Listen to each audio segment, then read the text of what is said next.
Bienvenidos todos y sin más preámbulo le paso la palabra a la doctora Neus Cortada, que nos presentará al primer conferenciante. Muchas gracias por estar aquí con nosotros. Gracias, Ángeles. Una presentación muy breve, porque María Ángeles ya ha hecho la presentación de todo el proyecto, pero yo únicamente para presentar sobre todo la ponencia plenaria de hoy, me gustaría retomar una idea que Nuria apuntó ayer también en la presentación de la jornada, que es una imagen muy evocadora que yo creo que responde perfectamente al sentido de las jornadas y sobre todo creo que a la ponencia de hoy y a las mesas de hoy. Y es la imagen del carrusel. Esta imagen ha inspirado toda la configuración de estas jornadas y se sitúa precisamente en la idea de que el menor o las familias deben situarse en el centro del trabajo de los profesionales. El menor puede estar fuera del carrusel y que sean los profesionales los que ruedan de manera indefinida por delante, interviniendo de una manera continua, o el menor y la familia puede estar en el centro y que sean los profesionales los que ruedan alrededor buscando su interés. Yo creo que precisamente el objeto de la sesión plenaria o la ponencia plenaria de hoy responde perfectamente a esta idea, situar el menor en el centro de la atención, buscando ese interés superior del cual la legislación tanto nos habla y del cual siempre estamos intentando saber cuál es su contenido, pero que resulta tan complicado de conseguir. Sin más dilación, paso la palabra al doctor Tamarit. Haré una breve presentación, si me permitís. El doctor Tamarit va a hablarnos sobre la protección de los menores frente a la victimización secundaria, planteándonos y explicándonos el modelo Barnahus. El doctor Tamarit ha sido uno de los impulsores, de los principales valedores de su implementación en Cataluña en concreto. Hay una primera experiencia piloto que supongo que nos comentará y sabremos cuál es su modelo, cómo se configura y cuál es su eficacia.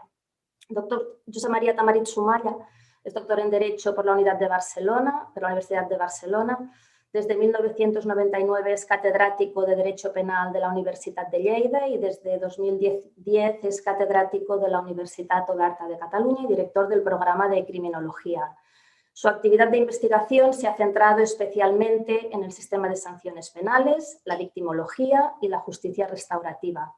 Ha sido y es investigador principal de varios proyectos, entre los que destacan el Grupo Consolidado Sistema de Justicia Penal y el proyecto coordinado La victimización sexual de menores y su protección penal. Es autor de innumerables publicaciones, las últimas en relación precisamente a la victimización sexual de menores a través de las TIC, los abusos sexuales en la Iglesia Católica, las consecuencias en los menores de los delitos de violencia de género contra sus madres, la violencia en la pareja y otras formas de victimización. En la actualidad es presidente, además, de la Sociedad Catalana de Victimología y miembro de la Sociedad Europea de Criminología y de la Sociedad Mundial de Victimología. Sin más dilación, paso la palabra al doctor Tamarit. Muchas gracias por aceptar nuestra invitación. Bon dia a tothom, buenos días, buongiorno, sentito che c'è qualcuno dell'Italia. Good morning, everybody. Bien, ante todo, quiero agradecer a la organización por haberme invitado y especialmente a la doctora Neus Cortada, mi colega de la Universidad de Lleida, por la presentación tan exhaustiva. Y bien, pues espero no defraudar las expectativas respecto a mi intervención, que intentaré que sea breve. Hemos acordado que serían unos 30 minutos para que luego haya pues, margen suficiente para una mayor interacción, preguntas y comentarios, ¿no? Bueno, voy a poner aquí una... Exacto, ha ido muy rápido. Supongo que se ve bien. ¿Sí? ¿Me confirman que se ve bien la presentación? ¿No? Sí, perfectamente. Sí, Sí, se ve bien, sí. Vale, de acuerdo, gracias. No, es que esto siempre genera cierta inseguridad. sí, sí. Bueno, pues de este tema creo que antes de empezar a explicar concretamente en qué consiste el tema de las casas de niños, es importante contextualizar un poco en lo que es la victimización infantil y la victimización secundaria, teniendo en cuenta pues, que en el contexto de esta jornada quizás son temas o conceptos que no se han tocado mucho, ¿no? Y que están directamente entrelazados con lo que vamos a presentar, ¿no? Las casas de niños son una forma de proteger a los niños de la victimización, o sea, a los niños víctimas de delitos, y de protegerlos del contacto con el sistema de justicia penal, que para ellos pues, es una experiencia normalmente negativa. Partimos, por lo tanto, del concepto de victimización infantil, en el que pues, encuadramos toda una serie de formas de victimización, de experiencias que pueden sufrir las personas menores de 18 años, por lo tanto partimos de este concepto de hasta 18 años, ¿no? Sean estas experiencias en el entorno familiar, institucional o comunitario.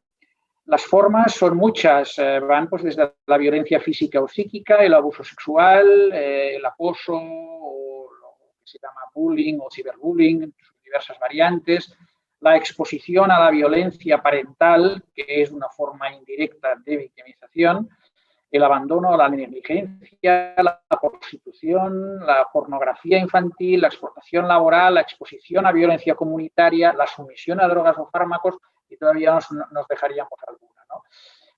A veces se utilizan conceptos como violencia o abuso, esto aquí en distintos idiomas, ¿no? Es muy habitual, por ejemplo, en la terminología en inglés, violence, abuse, como sinónimos en un sentido muy amplio, pero preferimos hablar en general de victimización porque es lo que mejor capta la pluralidad de experiencias o situaciones, porque los conceptos de violencia o abuso normalmente pues, están más restringidos, sobre todo en la terminología jurídica, de base legal, a pues, determinados tipos de victimización. Luego hay que hablar de la importancia que tiene la victimización intrafamiliar. Antes se ha hecho referencia en la presentación al tema de la familia. Yo siempre prefiero hablar de las familias, como también prefiero hablar de las víctimas, que no en singular, porque no hay un único modelo, ¿no? Que sea válido para explicar todos los casos, ni de familia, ni de víctima, ni de victimización, ¿no?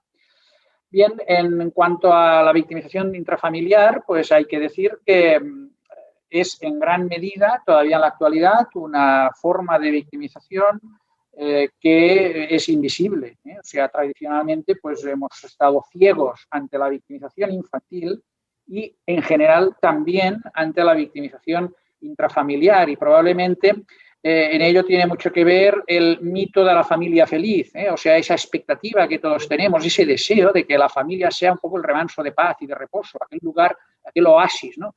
El lugar al que volvemos después de la lucha diaria. Entonces, pues hemos construido esta creencia en la que pues, el mundo exterior es el mundo donde nos arriesgamos, de que nos pasen cosas negativas, y el mundo de la familia es aquel espacio de protección, ¿no? Frente a los peligros. Pero bien, la experiencia demuestra que esto no es así para todas las personas. Es así para muchas personas, pero no es así para muchas otras, ¿no? Y en este sentido, pues los estudios pioneros que se hicieron ya a partir de los años 70, sobre todo 80, por parte de Murray Strauss, figura fundamental, ¿no? en la sociología americana, y que con su libro Behind Closed Doors, o sea, explicó, puso ante el espejo a la sociedad americana respecto a lo que pasaba detrás de las puertas de las casas de la gente, ¿no? Entonces él pues, hizo pues, una serie de estudios que se han ido desarrollando, ampliando a nivel internacional, que nos permiten en la actualidad conocer pues, hasta qué punto la victimización intrafamiliar es una realidad lamentablemente muy, muy presente, y para la que no estamos preparados. El sistema de justicia penal no ha nacido para dar respuesta a la victimización intrafamiliar, sino para dar respuesta a otros problemas, ¿no? Entonces, pues eso pues, es un desafío importante, ¿no? Otro concepto importante que aparece ya más en los últimos años es el concepto de polivictimización, acuñado por David Finkelford, por cierto, un discípulo de Murray Strauss, ¿no? Que a través de sus estudios pues, ha revelado cómo para muchos niños lo habitual o la pauta más común es sufrir diversas formas de victimización. O sea, hay muchos niños que no solo han sufrido abuso sexual, sino que también han sufrido abandono, que además han estado expuestos a violencia entre sus padres. Y luego esto les pone en riesgo de sufrir otras formas de violencia. Hay una relación entre las distintas formas de violencia. Y esto tiene relación con otro aspecto muy importante, y es que la investigación ha revelado que la victimización infantil es el principal predictor de la victimización en la edad adulta. O sea, las personas que han sufrido victimización en la infancia tienen mayor riesgo de sufrir victimización en sus relaciones de pareja y en otros ámbitos de la vida adulta, ¿no? También es un predictor de la delincuencia en la edad adulta. O sea, las personas que han sido víctimas en la infancia tienen mayor riesgo también de cometer hechos delictivos. No quiere decir que todas vayan a ser víctimas o todas vayan a ser delincuentes, algunas van a ser las dos cosas, algunas no van a ser ninguna de las dos cosas, por supuesto, pero hay unas diferencias significativas mostradas en estudios estadísticos que nos explican pues, hasta qué punto, y esta sería esta primera reflexión, la victimización infantil es algo importante a abordar desde el punto de vista social, porque no solo es una cuestión de derechos, están evidentemente en juego los derechos y los intereses más básicos de los niños como objetivo prioritario, pero también es una cuestión de salud pública, es una cuestión de protección de la sociedad, de fortalecer la sociedad del futuro. Bien, y en concreto respecto al abuso sexual... Sí? Perdona un moment, t'importaria posar-ho en pantalla gran, el Power, ara que has canviat de... Sí, sí, no, un moment. Perquè així ho veurem millor. Perfecte. ¿Sí? Ahora, ¿no? Ahora, perfecte. Vale, perfecto, muchas gracias. Bueno, pues ahora pasamos al abuso sexual infantil, que ha sido también una realidad, pues en general desconocida, sigue siendo en gran medida un tabú. En España han sido más recientes que en otros países los estudios. El estudio pionero fue el de Félix López del año 1945, que ha sido el único todavía estudio que se ha hecho con una muestra amplia y representativa a nivel conjunto de España. Este estudio puso de manifiesto que un 22% de las mujeres y un 15% de los hombres, eran entrevistados personas adultas, revelaron que habían sido víctimas en algún momento en su infancia de abuso sexual.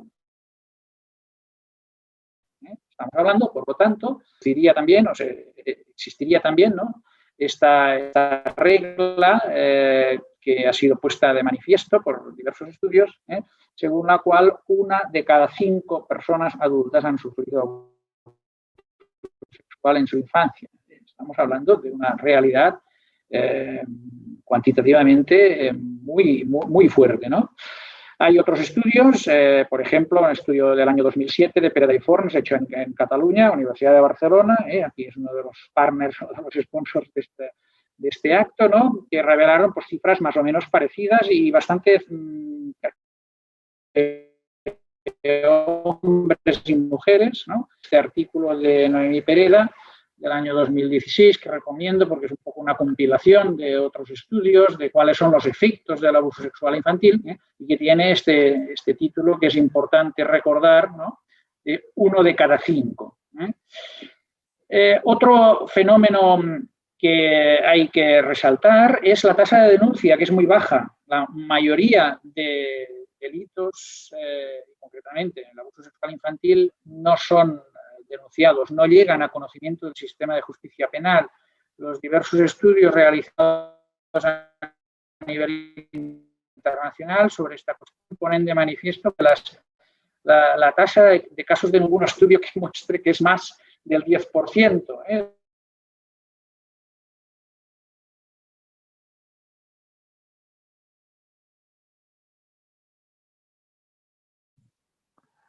Disculpar, pero creo que hay algún problema técnico que en estos momentos no se escucha la voz.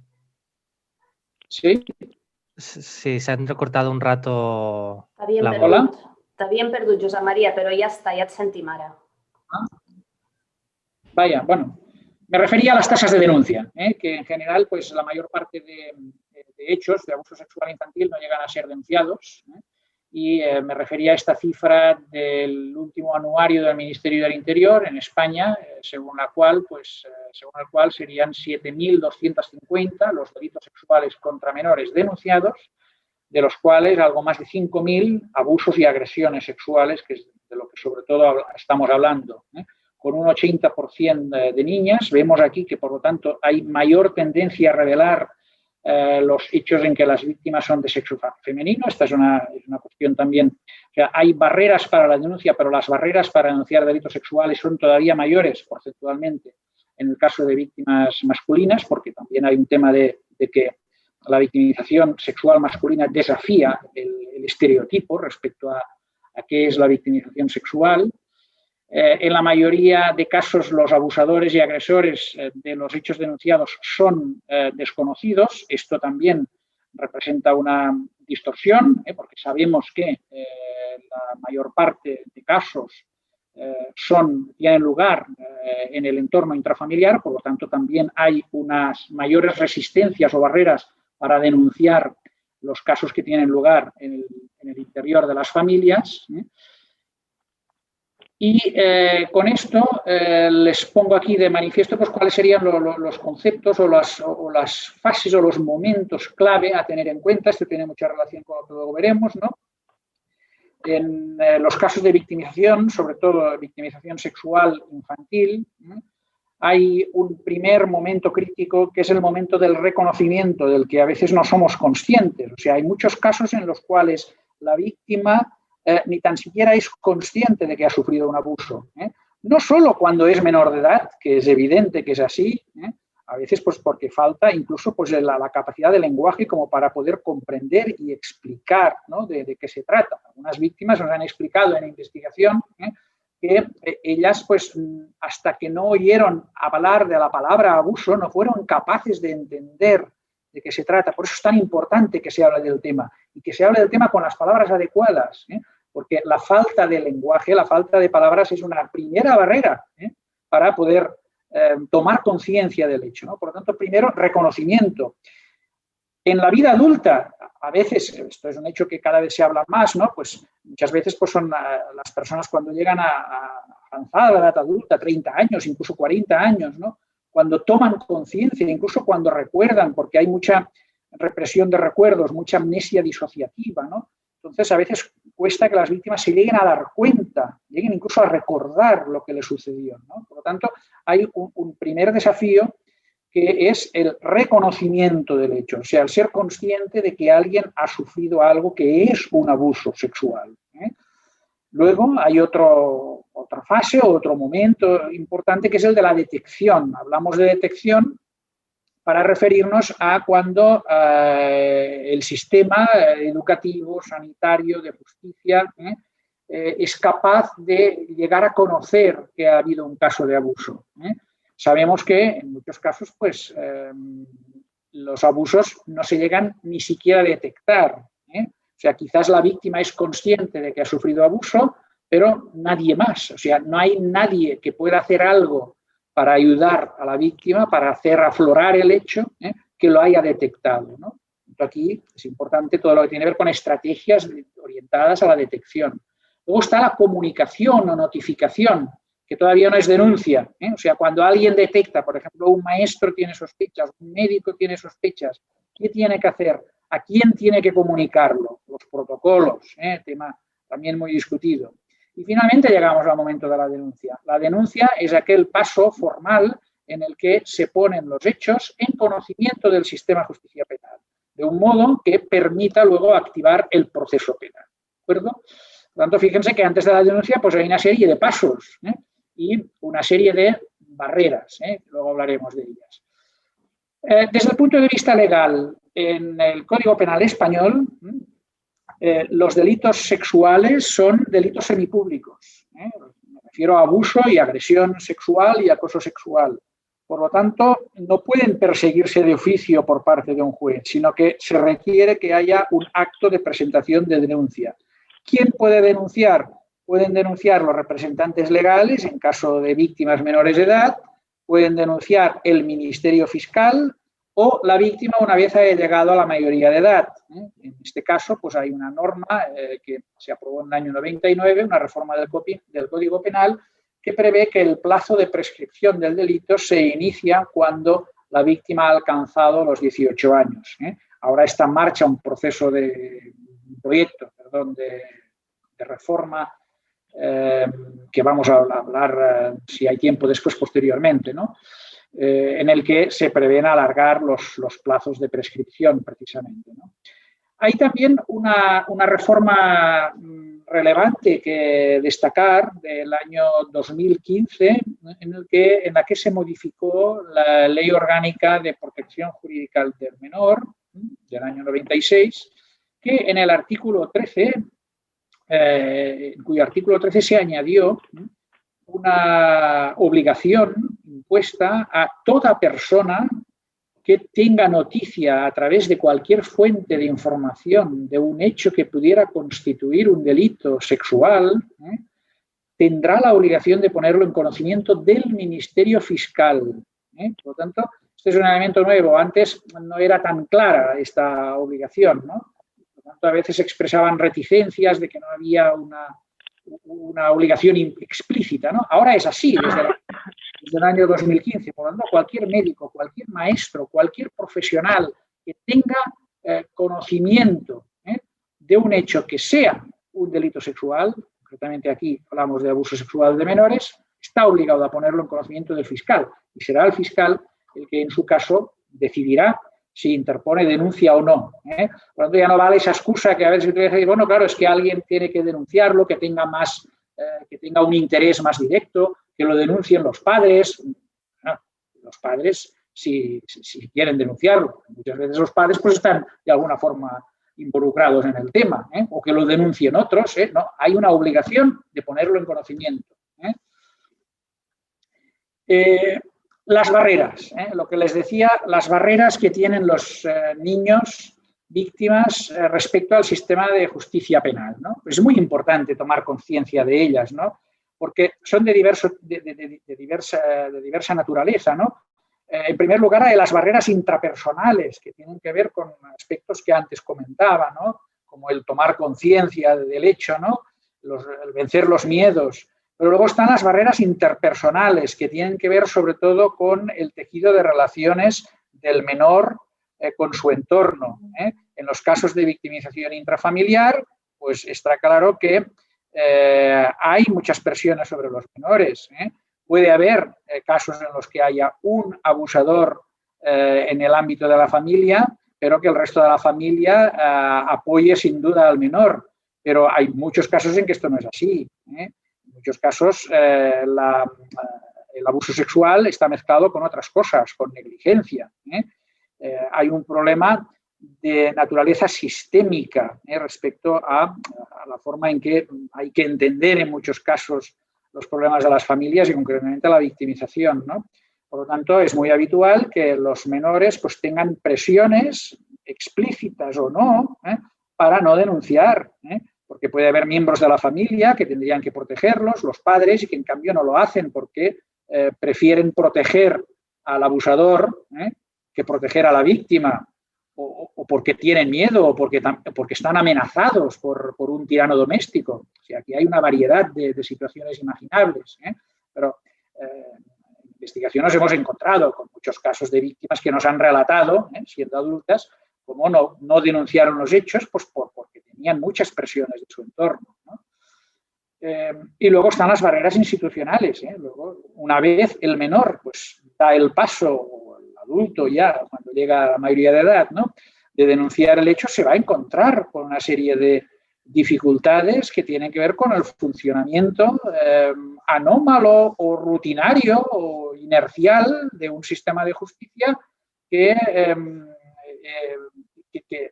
le cuesta muchas veces digerir adecuadamente estos casos y procesarlos, dando apoyo adecuado a las víctimas, ¿no? Y, por tanto, a las víctimas también hay que hacerles ser conscientes de las dificultades que van a tener que superar si denuncian el hecho, ¿no? Para que no se hagan expectativas irrealistas. Este es un tema también muy importante. ¿Qué es la victimización secundaria? Bien, puede definirse en general como una incongruencia entre expectativas y realidad institucional. O sea, la persona que entra en contacto con el sistema de justicia muchas veces tiene unas expectativas que no corresponden con lo que éste puede darle. Pero en cualquier caso tiene que ver también con las experiencias negativas que va a tener la víctima como consecuencia de las dificultades de comunicación, el lenguaje judicial empleado, el sentimiento de incomprensión, el sentimiento de sentirse juzgado, especialmente siendo víctimas menores, que son más vulnerables a estos efectos, ¿no? El sentimiento de no ser escuchado, el miedo a no ser creído, el tener que enfrentarse con los abusadores o con los encubridores, los conflictos de lealtad. No sé, el repertorio de casos es amplísimo. Estoy pensando en casos, por ejemplo, en que una víctima nos explicaba que tenía pues, que declarar contra su hermano, que era el victimario, y además pues, hacer frente a la presión de su madre para que no lo hiciera, ¿no? Entonces, todo esto es un conflicto de lealtad que los niños viven de una forma que puede ser extremadamente dolorosa, ¿no? Por lo tanto, es importante no solo proteger a los niños del abuso sexual, sino proteger a los niños del sistema de justicia penal. Esto es muy importante, subrayarlo. El sistema de justicia penal está para proteger a los niños, pero los niños también deben ser protegidos del sistema de justicia penal. Esta visión no podemos olvidarla.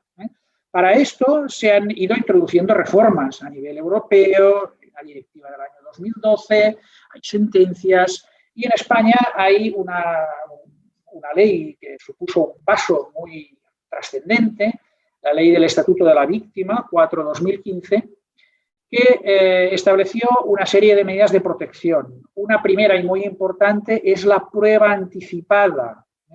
La prueba anticipada, también denominada preconstituida, consiste en que cuando el menor va a declarar ante el juez instructor, se graba videográficamente la declaración, asegurando que se respeten todos los principios procesales del buen proceso penal, concretamente el principio de contradicción y mediación judicial, o sea, que el abogado pueda hacer preguntas a la víctima, de forma que la grabación de esta declaración pueda servir como prueba a aportar en el juicio oral y el menor no tenga que volver a declarar en el juicio, que es un escenario especialmente estresante porque la mayoría de casos tienen lugar al cabo de mucho tiempo, 1 año, 2 años, supone revivir otra vez la experiencia, someterse además a interrogatorios que pueden ser muy duros, en un escenario que además es más hostil para el menor,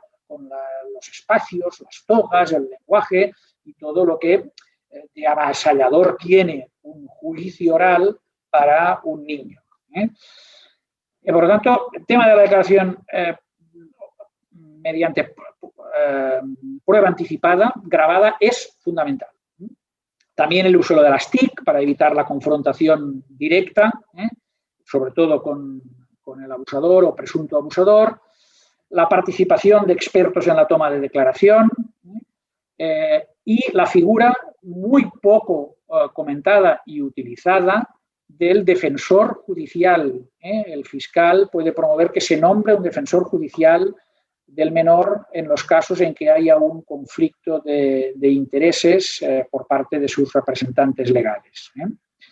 Bien, paso por encima de cuestiones legales que son muy aburridas, pero que son importantes para los que luego quieran preguntar, y las voy a explicar con el suficiente detalle. Pero sí una cosa quería decir, que son los resultados de una investigación que publicamos en el año 2017, basada en más de 2.000 casos extraídos de sentencias, en el que pudimos confirmar que la prueba anticipada aumenta la probabilidad de la condena de forma estadísticamente significativa, y también incrementa el tiempo de prisión impuesto a los ofensores. Esto es importante porque con esto pudimos comprobar que no solo la prueba anticipada evita que el menor tenga que ir a juicio con los inconvenientes que esto tiene y que he explicado, sino que además es una buena forma de fortalecer la prueba. O sea, que no perjudica la prueba, sino que incluso tiene beneficios. O sea, la prueba sale reforzada, hay mayor probabilidad de condena. No obstante, hay que ser conscientes de los riesgos que pueden derivar de una prueba mal practicada, o también los riesgos que a veces pueden derivar de que luego pueda haber un tribunal poco sensible al tema y finalmente acabe no aceptando la prueba preconstituida. El riesgo puede llegar incluso a que se acabe declarando la nulidad de la prueba y haya que repetir el juicio. Incluso ha habido casos en que se ha llegado a absolver por haberse declarado nula la prueba, ¿no?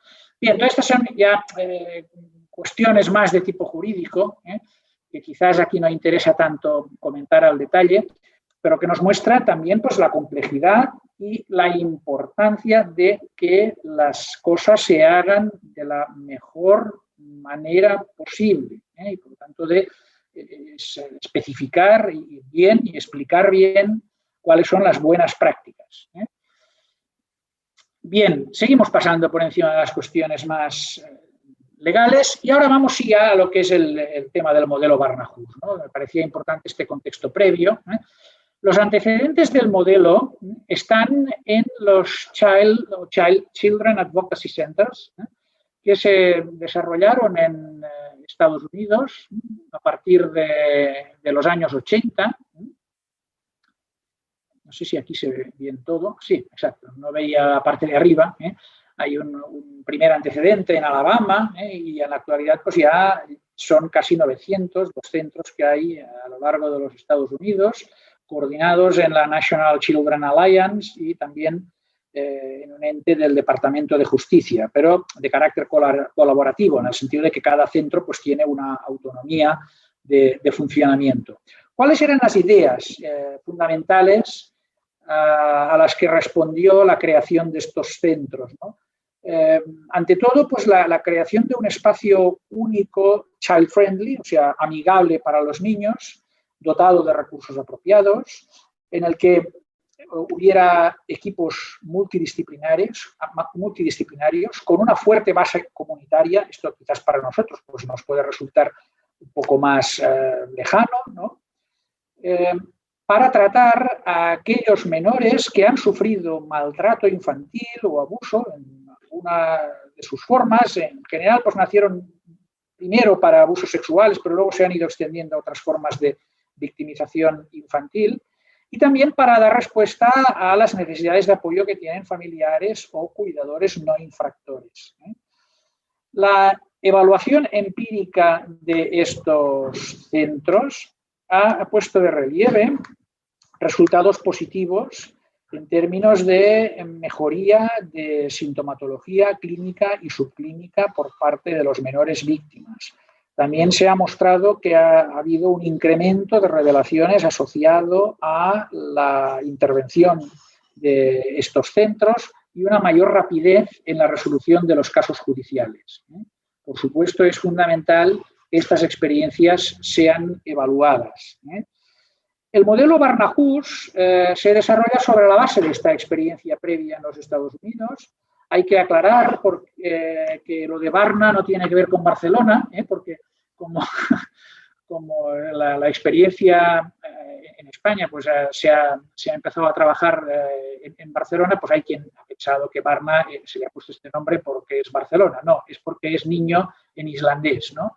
Entonces, Barnahus es casa de niños en islandés, que es donde se desarrolló el proyecto inicial en Reykjavik en 1998 y inmediatamente se extendió a los otros 3 países escandinavos, Suecia, Noruega y Dinamarca.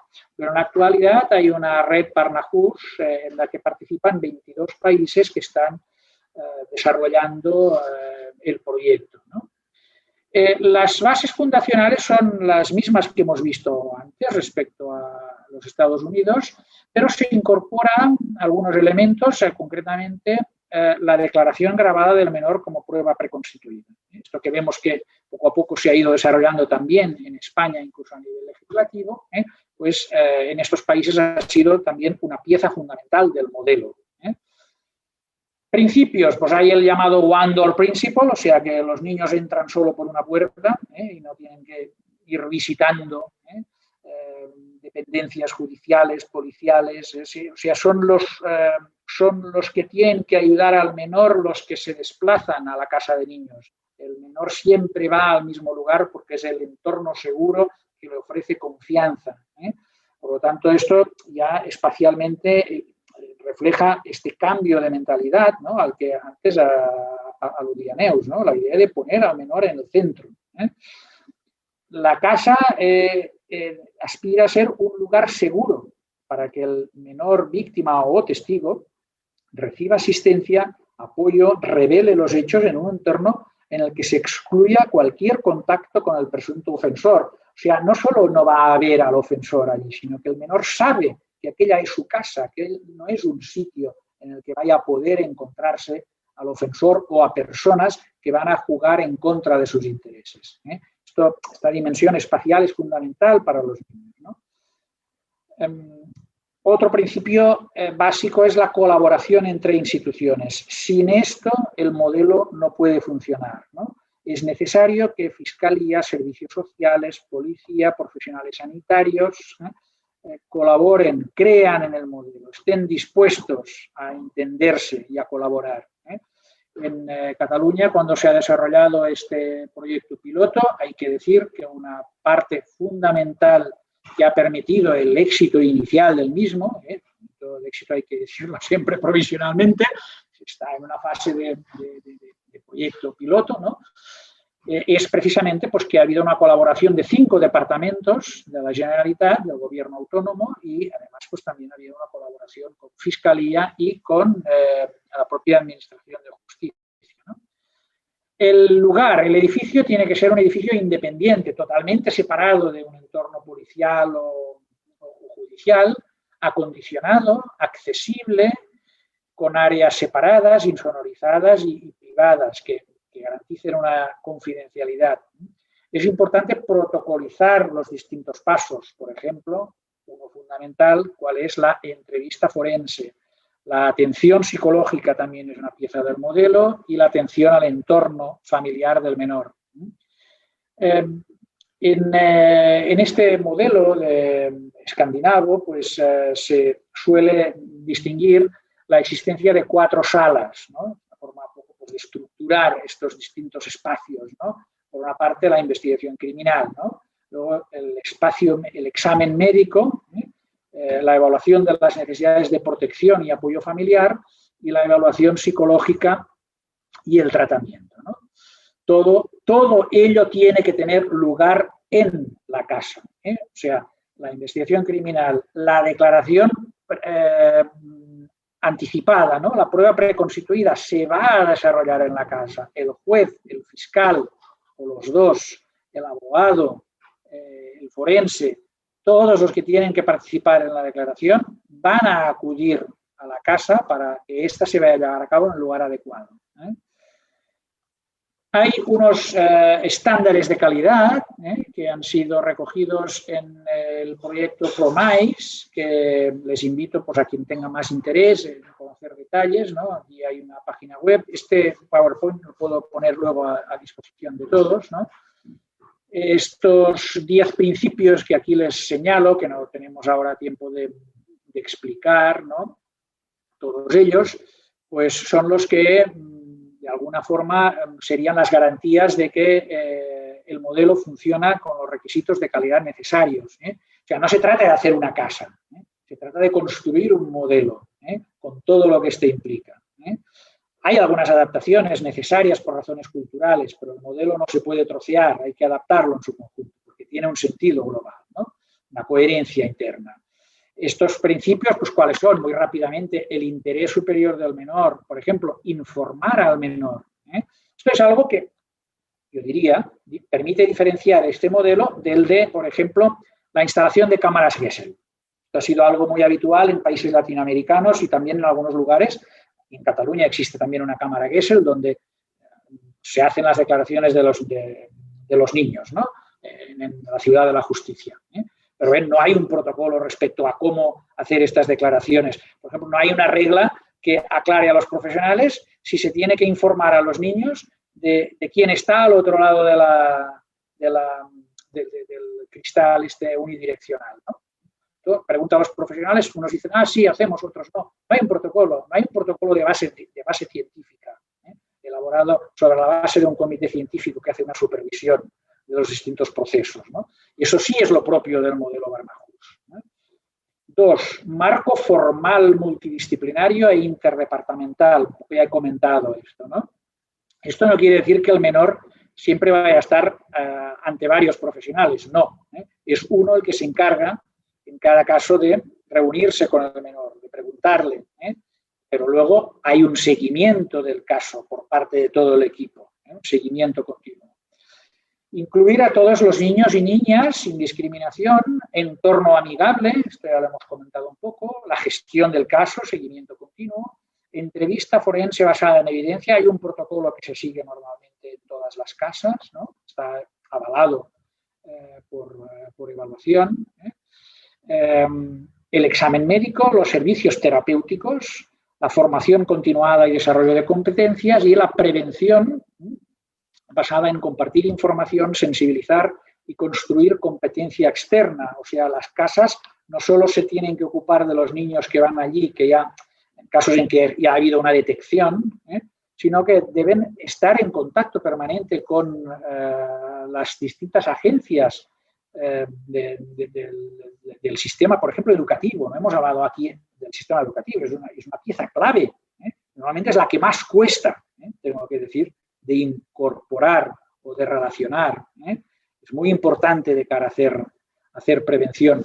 Y esta idea de compartir información. Aquí vivimos en un país en que hay todavía una cultura de que cada uno quiere reservarse los datos para sí, de que hay una gran suspicacia para compartir información. No, el modelo es un modelo cooperativo, que se basa en la confianza. Esto también es algo que hay que construir, que no es fácil. Bien, hay un documento que pueden encontrar por internet, por cierto, hay también la versión en castellano, Bajo el mismo techo, es el título del documento que se hizo. Hay que decir que esta experiencia piloto actualmente en marcha fue impulsada por Save the Children, que se basó pues, en la experiencia de los países escandinavos. Y luego pues, hay un equipo de profesionales que colaboramos en el diseño del modelo y que dio lugar después a que se haya construido una casa en Tarragona, donde está ya funcionando desde hace, pues, tenía que ser hace un año, ha sido un poco menos porque pilló el COVID cuando tenía que empezar. Por lo tanto, ahora en Tarragona está ya empezando a funcionar esta casa de niños, pues con todo el protocolo de relación con Administración de Justicia, Fiscalía y otros departamentos, y los departamentos relacionados de la Generalitat, que he dicho que son 5. Y luego habrá que hacer la evaluación de esta experiencia para ver en qué modo pues, es transferible y puede ir desarrollándose, ¿no? Me consta que en estos momentos ha habido ya otras comunidades autónomas en España que se han interesado por desarrollar el modelo. Puedo decir que Madrid y País Vasco, hace poco participé en un acto que se hizo online también, lamentablemente, en Madrid, también pues para empezar a discutir lo que sería la adopción de este modelo. Y creo que también hay algún movimiento en otras partes de España, ¿no? Bien, dejando de lado otras cuestiones legales, creo que estoy casi al final. ¿Sí? ¿He pasado ya? Pues acabo con esta última diapositiva, que con ella lo que trato es de enfatizar finalmente la importancia del cambio cultural. Construir una casa es más fácil que construir un cambio cultural, que pasa en primer lugar por tomar conciencia de la necesidad de visibilizar la victimización infantil. Eso es todavía algo necesario. que pasa por la necesidad de implicar a toda la sociedad. Esto es lo que puede estar detrás de esa palabra enfoque integral, que se utiliza en exceso muchas veces. La superación de una situación en la que tenemos un modelo de respuesta al delito que no ha sido pensado para la victimización intrafamiliar, una percepción no patrimonial de los niños, no son mis niños, son los niños de la sociedad, o sea, es la sociedad del futuro. Esta es una diferencia cultural también con los países del norte de Europa en general, donde hay mayor conciencia de que los niños, de que un niño abusado no es un niño de sus padres y son sus padres los que tienen que preocuparse de él, sino que un niño abusado es un problema que afecta a todos y todos tenemos que preocuparnos de él, ¿no? Este es un cambio de mentalidad necesario. Esto no quiere decir que no haya que tener en cuenta las particularidades, ¿no? Por ejemplo, en el modelo nórdico, experiencia que explicaban de Suecia, pues allí es habitual algo que aquí costaría mucho asumir, ¿no? Pues allí se acepta con mayor normalidad que si en una escuela se detecta un caso de abuso sexual, pues porque un maestro o director ha tenido sospechas porque un niño ha explicado algo, pues allí se llama a la policía coge al niño, lo lleva a la casa de niños y allí se hace la declaración antes de comunicarlo a la familia. Claro, estamos hablando también de una tradición en la que hay mayor confianza en la policía. Por ejemplo, aquí el tema de qué confianza hay respecto a que la policía participe en el modelo es una de las cuestiones a discutir todavía, ¿no? También hay que tomar conciencia de que la respuesta penal es siempre una mala solución, que difícilmente puede dar satisfacción a las necesidades de las víctimas, pero que hay que conseguir que aquellos casos que van a ser judicializados tengan el menor impacto negativo posible para los niños. Para esto es importante la formación y sensibilización de los profesionales. No vale aquello de decir, no, mis profesionales ya lo saben todo. No tenemos que pasar por una formación, ¿no? Miren, todos tenemos que formarnos y actualizar nuestros conocimientos y nuestra sensibilidad, ¿no? La asistencia jurídica es algo muy importante. En nuestra investigación también hemos visto que la existencia de una acusación particular es determinante para que los casos se resuelvan de una forma distinta en los juzgados. Y en cambio tenemos todavía un problema de que la acusación particular genera desigualdad, porque requiere contratar los servicios de un abogado y un procurador, y esto es algo que no es de pago. Así como, por ejemplo, la Ley de Violencia de Género ha previsto que las mujeres puedan tener asistencia jurídica gratuita en los casos de violencia de género, no existe una norma similar en el caso de los menores víctimas. Por cierto, sí está previsto introducirla en el proyecto de ley que está actualmente en el Congreso de los Diputados y al que antes me he referido. Y finalmente, la introducción de la justicia restaurativa en las casas de niños creo que es un desafío también de futuro a considerar, teniendo en cuenta que no todos los casos van a poder ser judicializados, muchos porque han sido prescritos, muchos porque no habrá prueba suficiente. Y hay que pensar qué hacemos con los muchos casos que no van a poder llegar a los juzgados. ¿Qué respuesta vamos a dar a los niños? ¿Cómo vamos a tratar el problema de determinadas familias? En ese sentido, pues hay que pensar en modelos como, por ejemplo, el Family Group Conferencing, que se ha desarrollado en Australia, que permite pues, una intervención con las familias respecto a casos en los que ha habido pues, experiencias de victimización. Y bien, no sé si me he alargado mucho, pero ahora sí acabo. Pues muchísimas gracias, Josep María. Realmente interesante. Sí que es cierto que te has pasado un poquitín del tiempo, pero yo creo que estábamos todos tan absortos escuchando que ha merecido la pena. Claro, nadie se quejaba y yo pues todavía... Los teníamos a todos silenciados, no podía quejarse nadie. Esperaba algún semáforo allí para que me hicieran callar. Sí, no, perfecto. Muchísimas gracias. Bueno, yo creo que ha sido muy ilustrativa toda tu ponencia.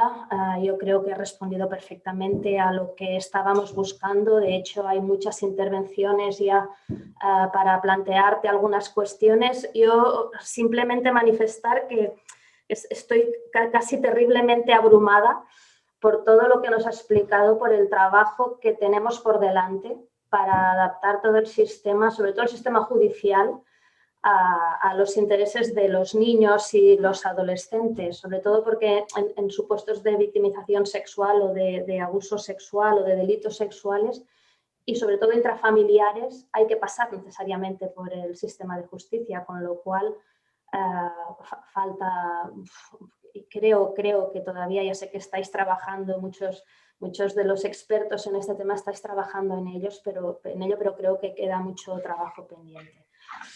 Sin más dilación, paso quizás a las preguntas que se han planteado por el chat. Hay diferentes preguntas, hay muchas preguntas. Quizá vamos a ir paso por paso. Había una de las preguntas, nos plantea efectos prácticos, si los niños residen en la casa o si entran y salen, si se garantiza... No he escuchado, hay una palabra que no he oído bien. Vale. Que una de las preguntas se refiere al funcionamiento práctico de la casa. Si los niños entran y salen, si residen en la casa, si se garantiza que no tendrán contacto en supuestos de violencia intrafamiliar con el agresor. ¿Cómo se articula? Sí, el niño va a la casa, entonces pues va a ir pues, las veces que sea necesario para hacer distintas pruebas, ¿no? Que, de hecho, esto ya pasa ahora, que el niño pues, lo van mareando para que vaya de un sitio para otro. Por allí siempre tendrá que ir al mismo sitio, ¿eh? No es un problema porque es ir a un sitio que ya él se ha familiarizado, porque está adaptado, pues ahí pues, tiene que haber espacio además para distintas edades. No es lo mismo un adolescente que un niño pequeño, ¿no? Como imaginamos, ¿no?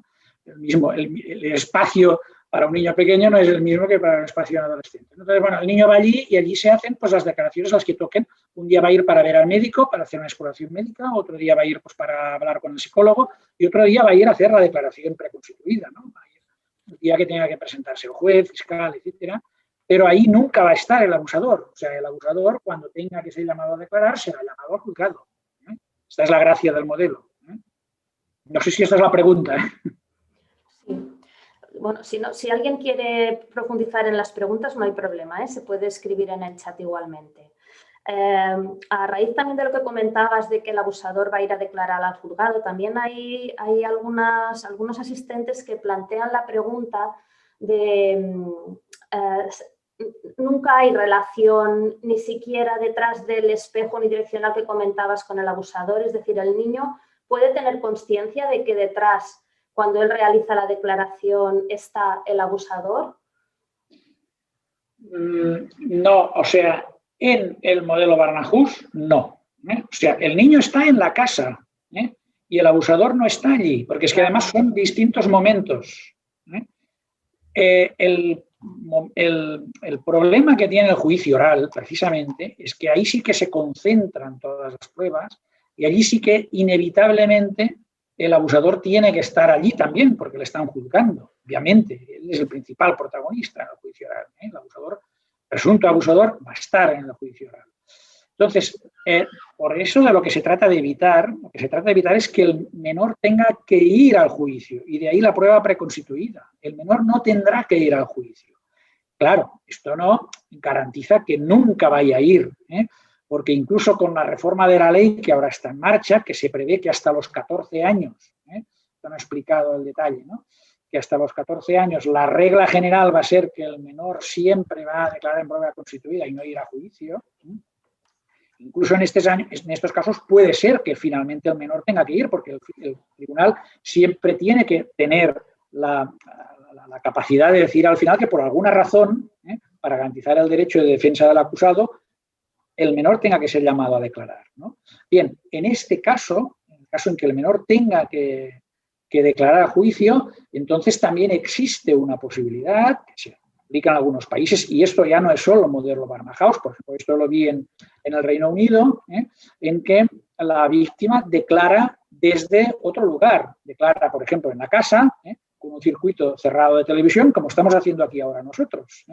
Y el juez o el tribunal pues está viendo la declaración del menor en pantalla y el menor está declarando en la casa con una persona al lado de apoyo, pues el psicólogo o la persona que es su principal referencia. Otras de las preguntas hacen referencia a cómo, cuándo y quién accede al Barnahus. Es decir, si en todos los casos, solo en el momento de la detección, cuando ya está constatado que existe el abuso, cualquier perfil de víctima. A ver, el proyecto que se ha empezado a desarrollar aquí está pensado para víctimas de abuso sexual infantil. Por lo tanto, cualquier persona de hasta 18 años en que ha habido pues, una detección de un caso de abuso sexual. El contacto con las casas puede ser antes de que se haya formalizado la denuncia, porque además hay un principio que está ahora muy claro en el Estatuto de la Víctima, de que la atención a las víctimas no ha de condicionarse, en general, cualquier víctima, incluso adulta, a que haya presentado denuncia. Luego, pues, si se presenta denuncia y va a seguir adelante el proceso, pues los distintos pasos que se vayan haciendo se van a desarrollar en la casa, aquellos que requieran la participación del menor. Comentan que ha sido muy interesante, muy motivadora tu charla. Hay algunas preguntas que hacen referencia, tú has hablado de la intervención de los diferentes profesionales, de la necesidad de coordinación entre los profesionales, pero también has hecho referencia a la existencia de un único referente para el niño. ¿Cómo se articula las diferentes intervenciones con el único referente? Bien, tengo que avisar respecto a esta o a otras posibles futuras preguntas que no soy la persona más competente para explicar al detalle cómo se están haciendo las cosas ahora en la Casa de Tarragona. O sea, para eso habría que preguntar pues, a la directora de la casa o a alguien que esté allí interviniendo. Tampoco sé exactamente cómo se hacen todas las casas que hay en otros lugares, ¿no? Pero sí puedo decir que es una parte fundamental está en que siempre el contacto es con un profesional, de forma que el menor pues, no tenga que estar allí ante una sensación de estar ante un tribunal, ¿no? O sea, si a un menor lo ponemos ante 3 personas desconocidas, pues esto ya es un entorno hostil. Y lo que se trata es de dar confianza al menor, primero para que se siente bien, pero luego para que declare. Son los 2 objetivos que son compatibles. Entonces, para eso es importante que haya una figura de referencia que normalmente esté presente en las distintas declaraciones que tenga que hacer el menor, la persona que pueda ser de confianza del menor. Por ejemplo, pues si es el mismo psicólogo que se encarga de hacerle el tratamiento, si es que hay seguimiento terapéutico de la víctima, pues esta sería una figura adecuada para asumir este rol.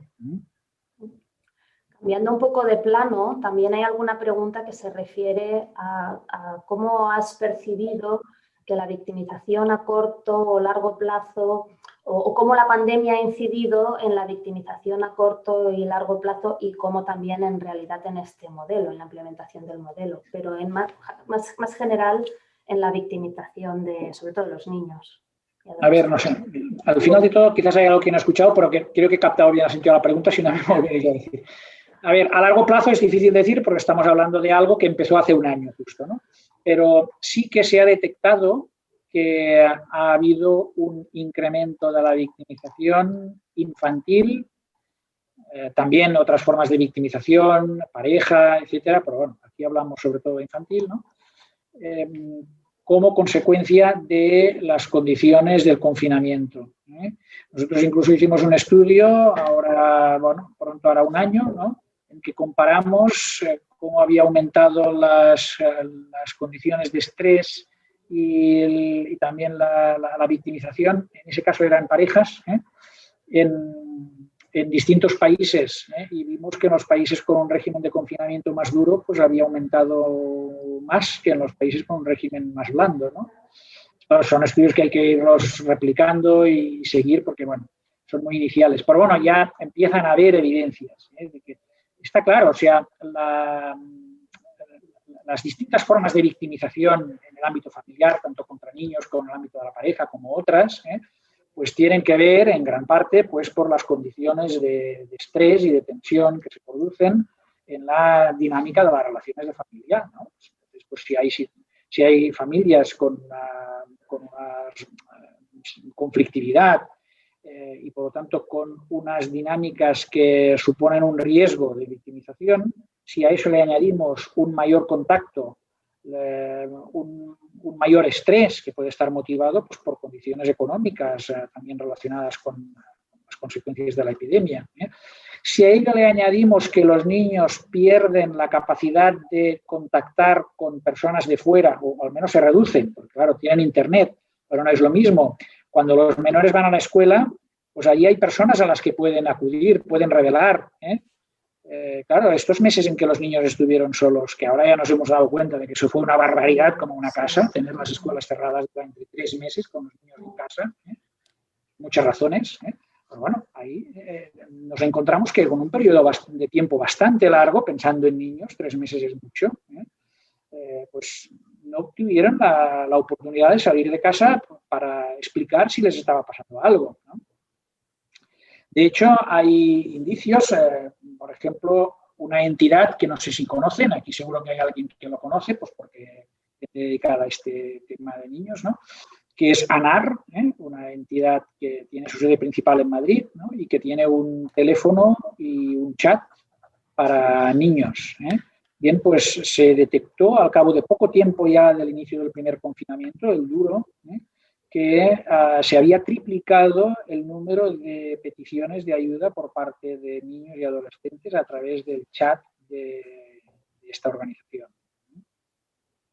Sí, sí, indudablemente la pandemia ha tenido sus consecuencias, sobre todo en menores. Que como siempre decimos, existe en la legislación la obligación de justificar, ¿no?, cualquier tipo de medida que les afecte en su interés superior, y en la pandemia se ha saltado absolutamente todo este tipo de justificación ante cualquier medida que se ha tomado. Otra de las preguntas hace referencia a la prueba preconstituida. Y en relación, así veo que eres valedor de este tipo de prueba, así en supuestos, y entiendo que sí, pero me gustaría que lo explicaras también, en supuestos de violencia de género, en el cual el niño o la niña también son víctimas de violencia de género, aunque no directamente, pero ahora la legislación entiende que son víctimas directas, y también entiendes que en este caso también la prueba preconstituida tiene su utilidad. A ver, la prueba preconstituida está prevista en la ley desde el año 2015 para víctimas menores y personas con discapacidad necesitadas de especial protección, no para otras víctimas. Sí se prevé para víctimas que puedan tener necesidades especiales de protección que se adopten otra clase de medidas, como por ejemplo la declaración pues, a través de circuito cerrado de televisión, para evitar la presencia de la juicio oral. Por lo tanto, si nos referimos a víctimas adultas de violencia de género o cualquier forma de violencia en la pareja, en este caso no cabe por ley hacer una prueba preconstituida respecto a esa víctima. Yo creo que debería ser posible también, pero esto no está de momento en la ley. Solo está previsto para los niños. Y por lo tanto, también en este caso, si los niños tienen que declarar como testigos de la violencia que han presenciado en casa, que es una forma de victimización, bueno, a veces se dice directa, indirecta, eso es lo de menos.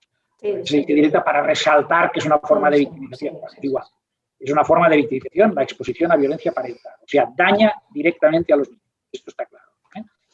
Pero, en todo caso, pues si tienen que declarar como testigos, por supuesto, también les es aplicable esta protección de la prueba preconstituida. Atención, en la práctica lo que se está produciendo, ya hay una circular de la Fiscalía General del Estado que ya apuntaba hacia aquí, ¿no?, es que empieza a ser regla general que los tribunales aceptan la prueba preconstituida cuando el menor tiene menos de 14 años, pero no cuando tiene más de 14 años. Esta es la regla general, con excepciones, porque el tribunal siempre puede decidir a última hora. Puede que se haya grabado la prueba preconstituida, se vaya a poner en el juicio la grabación, el vídeo, y se espere que el menor no vaya a declarar, pero imaginemos, ¿no?, puede que el abogado de la defensa diga, no, yo quiero que declare el menor porque le quiero preguntar algo que no se le pudo preguntar en su momento y que es importante por esta razón y por esta otra.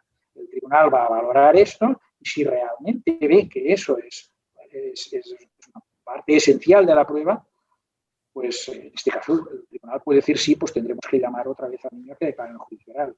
Esto sucede en pocos casos, pero está claro que puede suceder, ¿no?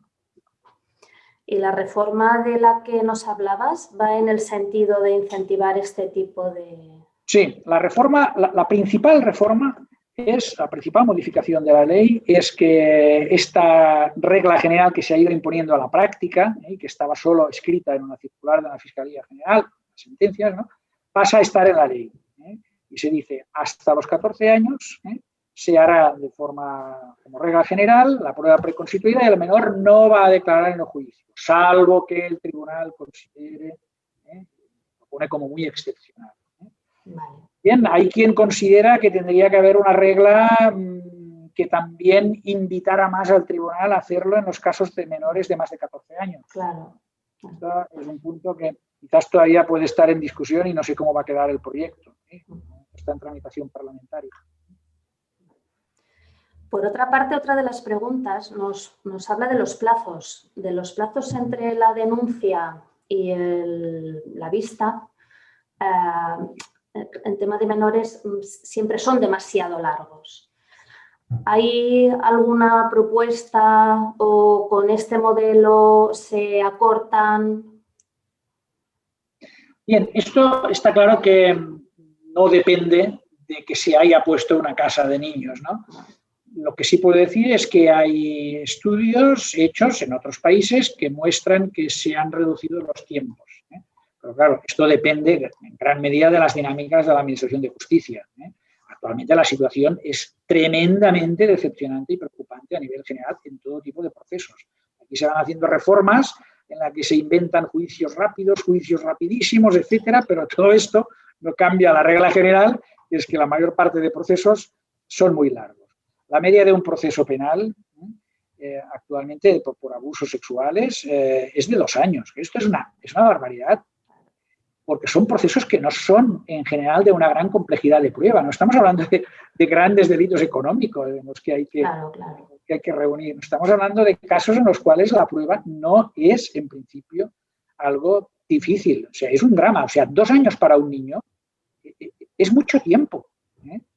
Por lo tanto, ahí sí que hay que hacer reformas y esto también es importante decirlo. O sea, no hay que creer que porque se va a hacer una casa de niños y tal, ya se han resuelto todos los problemas. Hay reformas estructurales que siguen ahí pendientes. Yo creo que lo has dicho de manera muy gráfica cuando has dicho también de proteger a los niños del sistema de justicia penal, ¿no? Cuando uno de tus enunciados ha sido este. Y al hilo de este enunciado hay una pregunta de una técnica de la Haya de Vallès Occidental, situando también en esta victimización que crea el propio sistema, que pregunta que en un supuesto, por ejemplo, de tocamientos intrafamiliares, ¿cuándo es más adecuado denunciar? Nos comenta que hay 2 tiempos posibles. Primero, ofrecer diagnóstico, tratamiento psicológico especializado y valorar si es mejor acompañarlo, o una segunda opción de, en el momento de la revelación, interponer directamente la denuncia. Bien, es una pregunta muy interesante porque esto es un gran dilema, ¿no? Porque en el momento en que se presenta la denuncia se activa una serie de procesos que tienen unas consecuencias y pueden ser dañinas para los niños, ¿no? El daño para el niño es lo que hemos dicho, ¿no? Estos contactos múltiples con el sistema. Además, estamos hablando de Vallès, o sea, no es Tarragona, no hay casa de niños de momento. Y además también hay, pues, otra de las consecuencias que a veces no pensamos, ¿no? El riesgo muy grande de que finalmente no haya condena y de que el menor se quede con la frustración de pensar que no ha sido creído. Claro, ¿cómo le explicamos a un menor que una denuncia que se ha presentado y algo que le ha costado tener que ir a declarar, etcétera, acaba con una sentencia absolutoria? ¿Cómo le explicamos que esto no es porque no se le ha creído, sino porque el proceso judicial tiene sus reglas, ¿no? Y tiene sus complicaciones, etcétera? Claro, pensemos que la mayoría de casos que entran en el sistema judicial, este dato no lo he dicho y es muy importante, acaban sin sentencia condenatoria. O sea, la mayoría acaban en archivo y de los que llegan a juicio, eso sí que la mayoría acaban en condena, pero también hay una parte que no. O sea, 1 de cada 3 o de cada 4 casos no llegan a sentencia condenatoria. De hecho, 1 de cada 5 casi, según un estudio que hicimos, ¿no? hace pocos años. Entonces, claro, hay que ser muy conscientes de la dinámica que se genera una vez se denuncia un caso.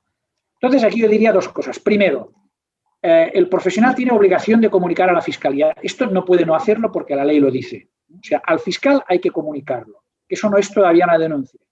Antes he querido distinguirlo bien. Y luego, respecto a denuncia, o sea, acudir a policía o juzgado de guardia directamente, ahí mi consejo sería primero acompañar a la víctima. O sea, primero está la víctima. O sea, primero abordar el problema, dar apoyo a la víctima de forma que cuando vaya a denunciar esté pues suficientemente informada, tenga suficiente apoyo, se haya hecho una buena valoración de cuál es su entorno familiar, cuáles son los problemas que va a haber. Y para ello yo creo que es fundamental esa primera intervención previa a la denuncia. Claro, ¿cuál es el problema que tenemos? Pues que en muchos casos pues muchas víctimas no tienen esta posibilidad de atención, porque no, como mucho tendrán la posibilidad de ir un día a ver a un psicólogo, pero quizás no tendrán un psicólogo de pago que pueda dar una atención suficiente, ¿no? O sea, que aquí los problemas pueden ser muchos. Y una cuestión evidente que sería la falta de presupuesto, ¿no? También para poder implementar toda esta necesidad de cambio, de modificación en el sistema. Otra de las preguntas se refiere también al anteproyecto, que hace referencia a que otorga condición de autoridad a los servicios sociales. ¿Qué te parece? ¿Qué opinión te merece a los profesionales de los servicios sociales?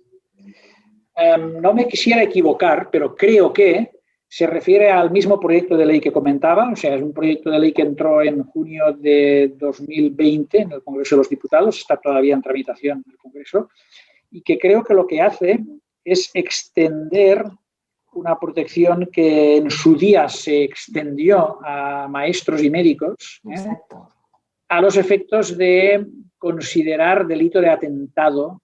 Esto es una cuestión penal, o sea, agredir a un policía, por ejemplo, ha sido siempre un delito de atentado.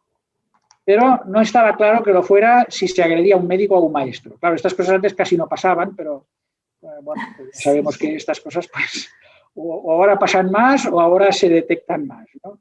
Entonces, pues hubo un momento en que se reformó el Código Penal para que también se considerara que agredir a un maestro o a un médico es atentado. Pues bien, ahora se pretende hacer lo mismo con otros profesionales. Esta sería la cuestión. Hay muchas más intervenciones, no sé, los coordinadores de la sesión, si podemos alargar un poquito más, hasta las 11 quizá. ¿Tenemos tiempo? Sí, ¿no? Sí. Alargamos hasta las 11. Perfecto.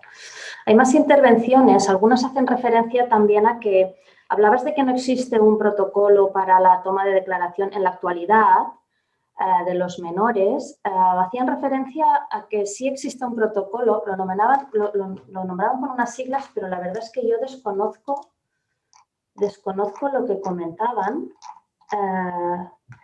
Está claro el protocolo de CBCA y análisis SVA. No sé si tú sabes a qué se refieren. No conozco no soy experto en tema de entrevista forense. Esto habría que preguntarle a un psicólogo forense especialista en entrevista forense, pero sí les puedo decir que hay el protocolo que utilizan las Barnahus y que aquí lo he pasado un poco por alto, pero lo tenía en una de las diapositivas. No me acuerdo ahora, espera, ¿dónde estaba? Ahí, del protocolo National Intervention Child, no me acuerdo, quizás si es alguien especialista en ese tema conocerá las siglas, que ahora no me acuerdo exactamente.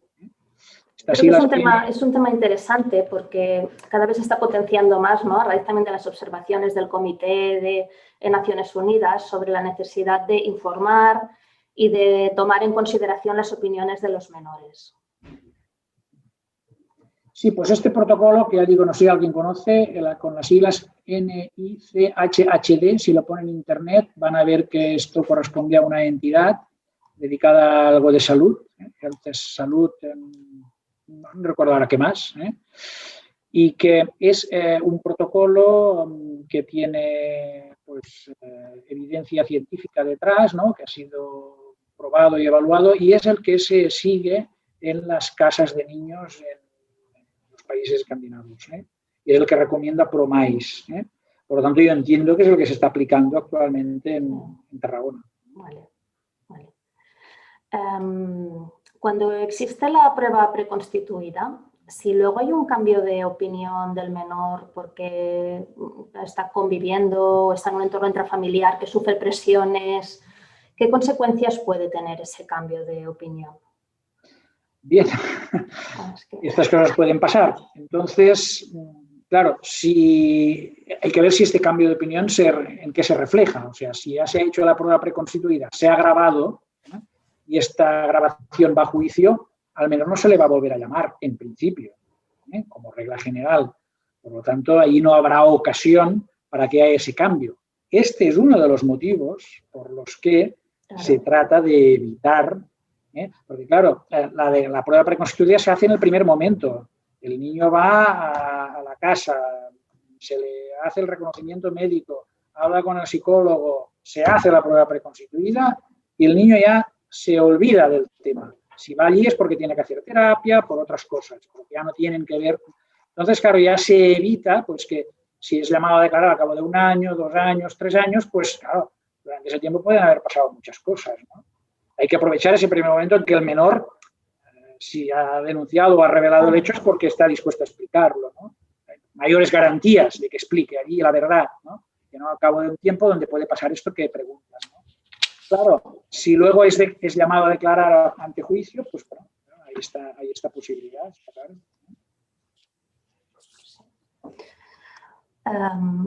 Bien, no sé, yo creo que hasta aquí, porque ahora están incidiendo mucho en los protocolos, en las siglas de los protocolos y cuál es su contenido.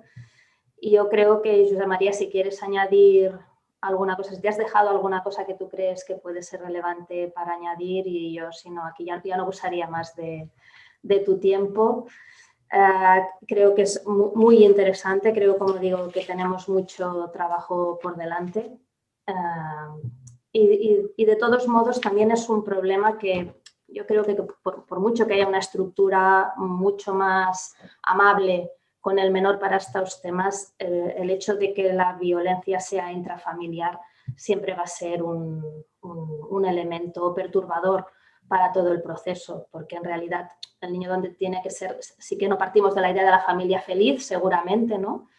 Pero donde el niño debe ser protegido es en la propia familia, con lo cual precisamente cuando en el propio entorno ya no se produce esa protección, es muy difícil que elementos externos vengan a suplir todas estas circunstancias. Sí que debemos tender a ello, pero tampoco creo que haya una solución fácil, aunque evidentemente estos modelos lo que hacen es avanzar hacia esa idea.